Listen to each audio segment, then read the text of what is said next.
Hi, you are watching 3SNet. Today we are diving into one of the most debated and misunderstood topics in affiliate marketing, the EV model, or payout model based on expected value. This video is for informational purposes only. We are not giving financial advices and don't encourage breaking platform rules or regulations. We'll break down how the EV model differs from classic payout systems, why it can suddenly push partners into the red, and when this structure actually makes sense. Before we jump in, make sure you're subscribed and hit that bell icon. That helps you stay in the loop and tells the platform that this content is worth showing to more people. If you work with affiliate programs and want to understand the economics more deeply, stay tuned. In traditional models, things were fairly straightforward. A user interacts with a product, the platform earns real revenue, and the partner receives a percentage of the actual result. This system shaped the affiliate space for decades. It provided media sites, SEO projects, communities, all with relatively predictable income over time. But as platforms became more complex, user behavior more dynamic, and incentive mechanics more layered, that model started to crack. Enter a new approach: payouts based on expected value. It's often not called that directly. You might see names like adjusted revenue, net contribution, or enhanced rev share, but the core idea stays the same.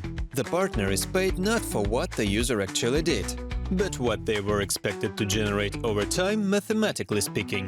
Important point: EV is a projection. It's not what happened, it's what should happen, in theory. And that's where the big difference begins. The EV formula tends to look similar, not matter what it's called. It starts with the user's overall activity volume. The platform applies the product margin. Then all forms of incentives get deducted: bonuses, refunds, price mechanisms, compensations, and any user stimulation mechanics. What remains is called the clean EV. That's the number of your percentage comes from. Sometimes the rates look appealing: 60, 70 or even 80%. But here's the catch: if the clean EV turns negative, so does your balance as a partner. This isn't a penalty, it's just how the math works. Imagine running a business with a calculator as your co-founder, and it tells you what you earned before the customer even pays. In traditional models, partners and platforms shared the impact of randomness: promos, behavior swings, traffic dips. In EV logic, all that instability from bonuses to volatility sits on the partner's shoulders. This is especially true in high-engagement environments, where users actively chase incentives and know how to max out platform features. From the operator's point of view, EV makes perfect sense. It locks in the economic model up front, removes volatility, and avoids payout for activity that doesn't bring in net profit.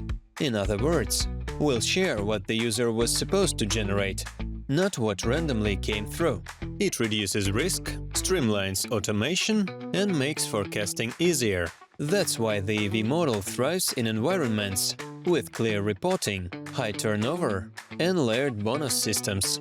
The more incentive mechanics a platform has, the closer it slides towards EV, even if it's not officially called that.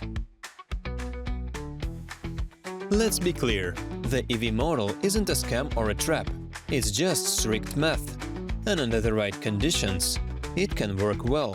For example, if your audience is broad and entertainment-focused, users engage with the product regularly, there's no heavy bias towards bonuses, the user lifetime is strong, reporting is transparent, and the rev share from clean EV is fair. In this scenario, both the platform and the partner truly share real value over time.